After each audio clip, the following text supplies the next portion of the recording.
اپنے پسندیدہ موضوع پر شوز دیکھنے کے لیے لائک اور سبسکرائب کرنا نہ بھولیے گا اور بیل بٹن پر کلک کیجیے گا۔ پروگرام حقائق میں آپ کا میزبان احسان بٹالوی۔ آج میں ایک ایسے موضوع کی طرف آ رہا ہوں جو بہت دنوں نہیں مہینوں اور سالوں سے مجھے تنگ کر رہا تھا، تو میں نے کہا آپ کو بھی اس میں شیئر کروا لوں۔ یہ موضوع ایسا ہے کہ جس پہ مجھے ابھی تک یہ سمجھ نہیں آئی کہ ہم حضور صلی اللہ علیہ وسلم کے پیروکار، اللہ کے ماننے والے، اور جس نے یہ کہا جھوٹ بولنے والے پر اللہ کی لعنت، آپ خود سوچیں اللہ کی لعنت کیا ہوگی۔ تو مجھے یہ سمجھ آتی کہ عوام کا وہ حصہ جو جھوٹ کا ساتھ دیتا ہے اس کے ساتھ اللہ کیا سلوک کرے گا۔ کبھی میرے بھائیوں بہنوں یہ تو سوچ دو کہ جس پہ اللہ اور اس کے فرشتوں کی لعنت ہو گئی، اس کے بعد آپ کا مقام کیا ہوگا۔ اور یہ چند روزہ زندگی آپ نے قارون کی موت بھی دیکھ لی، آج تک اس کی قبر تک کوئی نہیں پہنچ سکا۔ آپ نے فرعون کی موت بھی دیکھ لی، عبرت کا نشان بنا کے آج وہ میوزیم میں اس کی لاش میں محفوظ ہے۔ کس کس کا نام لیں گے آپ؟ بادشاہوں کا وجود صفحہ ہستی سے مٹ گیا، تاریخ میں کئی نام آتا ہے لیکن ان کا وجود کوئی نہیں ہے۔ سکندر اعظم کی کوئی قبر دکھا دے مجھے جس سے پوری دنیا فتح کی تھی۔ تو یہ مجھے سمجھ نہیں آتی کہ آپ کبھی نواز شریف کا جھوٹ کے پیچھے چل پڑتے ہیں، کبھی مریم کے جھوٹ پہ تالیاں بجانا شروع کرتے ہیں، کبھی زرداری کے جھوٹ پہ تالیاں بجاتے ہیں، کبھی اس کا بیٹا بلاول۔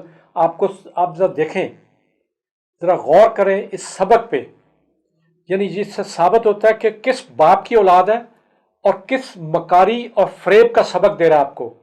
کہ کہتا ہے کہ اگر وہ نوٹ دیتے ہیں تو نوٹ ان سے لو، ووٹ ہمیں دے دو۔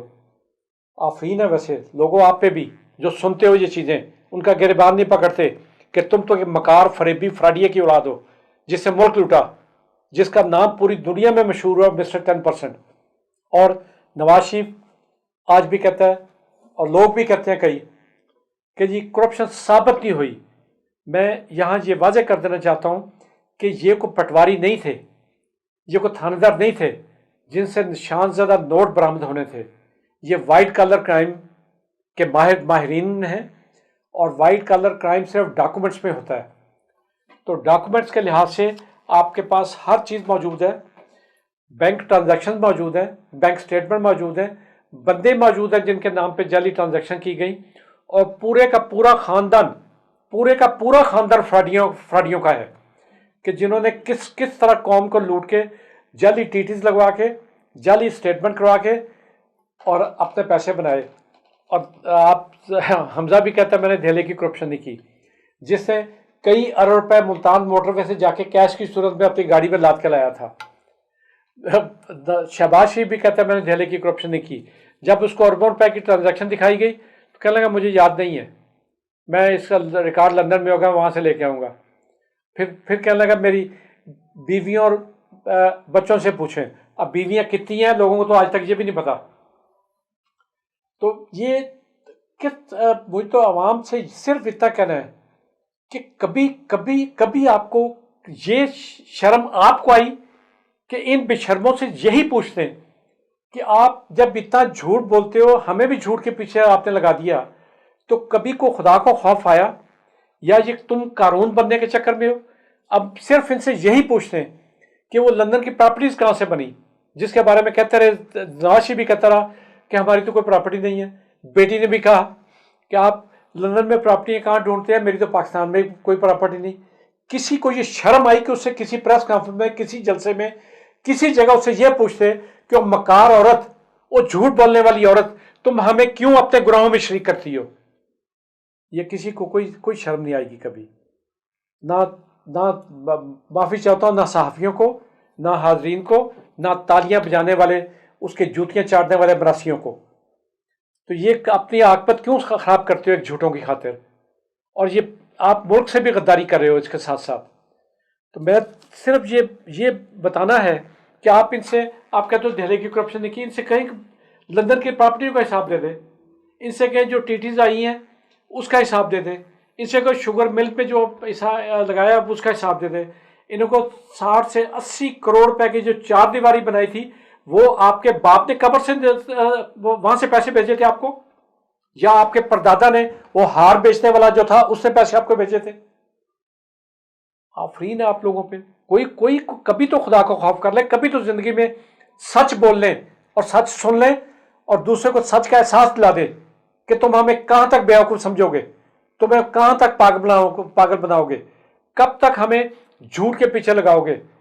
لیکن آفرین ہے ان چمچوں پہ، ان کڑچھوں پہ جو اسے کوئی سوال کرنے کے لیے ان کے منہ میں چھالے پڑ جاتے ہیں کہ کبھی یہ پوچھیں یہ جھوٹ تم نے کیوں بولے بھائی. اس نواز شریف نے جو پیپر لہرائے تھے اسمبلی میں، یہ ہے وہ ثبوت جو میں پیش کر رہا ہوں. اور ثبوت کیا تھا؟ قطری خط جعلی، جس کی فانٹ بھی جعلی تھی. آفرین ہے. ناظرین، اللہ کرے کہ کم از کم آپ میں سے ایسا کوئی ان کے فراڈ میں ساتھ دینے والا نہ ہو. ان کے جھوٹوں میں آپ سوچ لیں کہ ان کے جھوٹ میں شریک ہو کے آپ گناہ بے لذت کا شکار ہو رہے ہیں. آپ اس گناہ کا حصے دار بن رہے ہیں جس کا فائدہ وہ اٹھا کے باہر عیاشیاں کر رہے ہیں، محل بنا لیے، اور آپ یہاں ابھی دال روٹی کے چکر پہ پڑے ہوئے ہیں کہ سبزی مہنگی ہوگی، دال مہنگی ہوگی. ان سے پوچھو جو ڈاکو لوٹ کے لے گئے اس ملک سے. لیکن یہاں میں ساتھ یہ بھی کہوں گا کہ یہ عمران خان کے نااہل ساتھی، نااہل ٹیمیں جو آج تک ان کے ثبوت پراپرلی لوگوں کے سامنے پیش نہیں کر سکے. ایک اکیلا بندہ شہزاد اکبر بیچارہ لگا ہوا ہے، ان کے بینکوں کی ٹرانزیکشن لا کے ڈھونڈ کے دیتا ہے. لیکن یہ جو اس کے ساتھ چمچے لگے ہوئے ہیں، جو ان کے جھوٹ کے شریک ہیں، وہ اب بھی یہی کہیں گے آپ کو، کھاندہ سی تے لوندا بھی سی نا جی. لوندا تو اپنے پیو دا سی، تاڑا ہی کھاندہ سی تاڑا ہی لوندا سی. 1000 روپے آپ مجھے دے دینا تو 500 مجھے واپس کر دیں کہ کسی فقیر کو دے دیں، میں دے دوں گا. 500 پھر بھی مجھے بچت ہوگی. انہوں تو اس طرح کھایا ہے. اب آپ کے سامنے کئی چیزیں ہیں. اب یہ آپ نے ریل تو چلوا لی، 230 ارب کا مہینے کا نقصان ہے اس پہ، ریل گاڑی پہ. اور جو لوٹ کے یہ لے گئے وہ 100 ارب سے اوپر کا پیسہ ہے جو لوٹا ان لوگوں نے. اسی طرح آپ نے میٹرو یہ چلا لی، بسیں، یہ بھی کوئی 1 ارب کے قریب کا نقصان ہے. تو اس کی بجائے کہ سڑکیں کھلی کر دیتے، بسیں مزید کر دیتے، پبلک ٹرانسپورٹ کر دیتے، لیکن اس پہ پھر آپ کہاں سے کہتے کہ کھاندہ سے لوندا بھی نا جی. پھر آپ کو یہ موقع تو مل گیا نا جی. وہ کہتے بھی یہ تھے کہ ایسی جگہ لگاؤ جو نظر آئے، جو نظر ہی نہ آئے اس پہ لگانا کیا ہے. تو ناظرین، آپ سے منت ہے، ربیع الاول کا مہینہ ہے، آپ خدا کا واسطہ ہے، آپ کو اپنے رسول صلی اللہ علیہ وسلم کا واسطہ ہے، اپنے آپ سے سوال کریں، کیا میں سچ کا ساتھ دے رہا ہوں؟ کیا میں حق کا ساتھ دے رہا ہوں؟ کیا میں ان کے گناہوں کا بے لذت شریک ہو رہا ہوں؟ اور یہ کب تک میں شریک ہوتا رہوں گا؟ کب تک ان جال سازوں، چوروں، ڈاکوؤں، لٹیروں کی بولیاں میں سنتا رہوں گا؟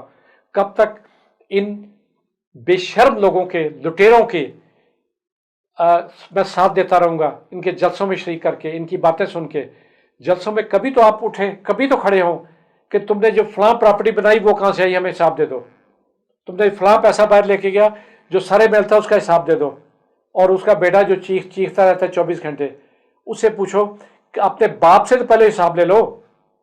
عمران خان سے بعد میں پوچھ لینا، پہلے باپ سے حساب لے لو کہ اس کی سنیما کی ٹکٹیں بلیک کرنے والے پر 13 ملیں کہاں سے آ گئی اس کے پاس، شوگر ملیں. تو جب وہ اپنے باپ کا حساب دے گا تو آپ بھی اس کا ساتھ دے دیں، میں بھی ساتھ دے دوں گا. لیکن کیا کر سکتے ہیں جب آدمی اپنا ضمیر مار لے، اپنی شرم مار لے، اپنی غیرت مار لے، تو پھر چوروں، ڈاکوں، لٹیروں کا ساتھ دینا اس کا فرض ہو جاتا ہے. خدارا اس مہینے میں عہد کر لے کہ ہم نے کسی چور، ڈاکو، لٹیرے کی بات نہیں سننی. ہم نے ان سے حساب لینا ہے. ہم نے پوچھنا ہے یہ پیسے کہاں گئے، کہاں سے آئے اور کہاں خرچ کیے اور کب واپس لاؤ گے. شاید میری اور آپ کی بخشش کا وسیلہ یہی چیز بن جائے. بہت شکریہ. اللہ حافظ.